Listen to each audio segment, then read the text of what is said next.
Assalamualaikum warahmatullahi wabarakatuh. Waalaikumsalam warahmatullahi wabarakatuh. Alhamdulillahirabbil alamin. Segala puji bagi Allah yang telah memberikan kita nikmat Islam, iman, kesehatan dan kesempatan sehingga kita dapat berkumpul di tempat ini dalam keadaan yang baik. Kita memujinya, memohon pertolongan dan ampunannya serta berlindung kepada Allah dari kejahatan diri dan perbuatan kita. Barang siapa yang diberi petunjuk oleh Allah, maka tiada seorang pun yang dapat menyesatkannya. Dan barang siapa yang disesatkannya, maka tiada seorang pun yang dapat memberi petunjuk kepadanya. Hadirin yang dirahmati Allah, marilah kita memperbarui keimanan kita dengan mengucapkan dua kalimat syahadat. Asyhadu alla ilaha illallah wa asyhadu anna Muhammadar Rasulullah. Semoga dengan kalimat syahadat tersebut Allah senantiasa meneguhkan iman kita dan menjadikan kita hamba yang taat. Selanjutnya, mari kita sampaikan sholawat dan salam kepada junjungan kita Nabi besar Muhammad SAW sebagai wujud cinta dan penghormatan kita kepada beliau. Allahumma sholli ala Sayyidina Muhammad wa ala ali Sayyidina Muhammad. Semoga dengan sering bersolawat kita termasuk umat yang mendapatkan syafaat beliau di hari akhir nanti. Amin ya rabbal alamin. Hadirin yang berbahagia, pada kesempatan kali ini izinkan saya menyampaikan sebuah ceramah bertemakan menjaga lisan. Lisan adalah salah satu nikmat paling besar yang diberikan oleh Allah. Dari lisan kita bisa mengucapkan kata-kata yang mengandung kebaikan dan pahala. Tetapi dari lisan juga kita bisa mengeluarkan kata-kata yang membawa dosa dan juga keburukan.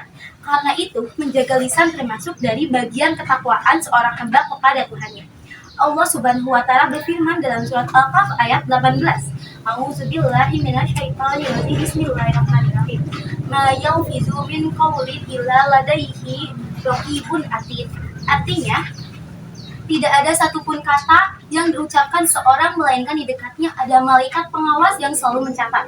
Ayat ini mengingatkan kepada kita semua bahwa setiap perkataan baik maupun perkataan buruk akan dicatat oleh malaikat. Maka kita harus berhati-hati dalam berbicara, karena setiap kata yang keluar dari mulut kita akan dipertanggungjawabkan di hadapan Allah. Rasulullah juga bersabda, barang siapa yang beriman kepada Allah dan hari akhir, hendaklah ia berkata baik ataupun diam. Hadis riwayat Bukhari dan Muslim. Hadis ini menegaskan bahwa salah satu tanda keimanan seorang adalah bagaimana cara ia menjaga lisannya. Jika ucapan itu baik, maka ucapanlah. Tetapi apabila ucapan itu buruk, lebih baik untuk diam.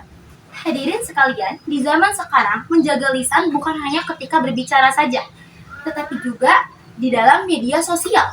Seringkali kita itu menulis komentar atau menyebarkan kata-kata yang menyakiti hati orang lain tanpa berpikir panjang. Padahal semua itu akan dicatat dan dipertanggungjawabkan. Karena itu, marilah kita berhati-hati dalam setiap ucapan dan tulisan kita. Gunakan lisan untuk berzikir, membaca Al-Quran, berkata jujur, dan menyampaikan kebaikan. Jangan biarkan lisan menjadi sumber dosa karena kebohongan, ghibah, ataupun fitnah. Semoga Allah Subhanahu wa taala menjadikan kita termasuk orang yang mampu menjaga lisannya agar lisan kita menjadi sebab turunnya rahmat bukan azab. Hadirin yang dirahmati Allah, marilah kita tundukkan kepala memohon ampun dan rahmat kepada Allah. Ya Allah, ampunilah dosa-dosa kami, dosa kedua orang tua kami, guru-guru kami, dan seluruh kaum muslimin dan muslimat dimanapun mereka berada. Ya Allah, jagalah lisan kami dari kata-kata yang sia-sia, dari kebohongan, fitnah, dan ucapan yang menyakiti hati orang lain. Jadikan lisan kami selalu berkata jujur, lembut, dan penuh dengan manfaat. Jadikan kami hamba yang bijak dalam berbicara dan sabar dalam menghadapi ujian. Ya Allah, tanamkanlah dalam diri kami sifat yang jujur, amanah, dan juga cinta dalam kebaikan. Limpahkanlah rahmat dan hidayah-Mu agar kami senantiasa berada di jalan-Mu. Rabbana atina fid dunya hasanah wa fil akhirati hasanah wa qina azabannar.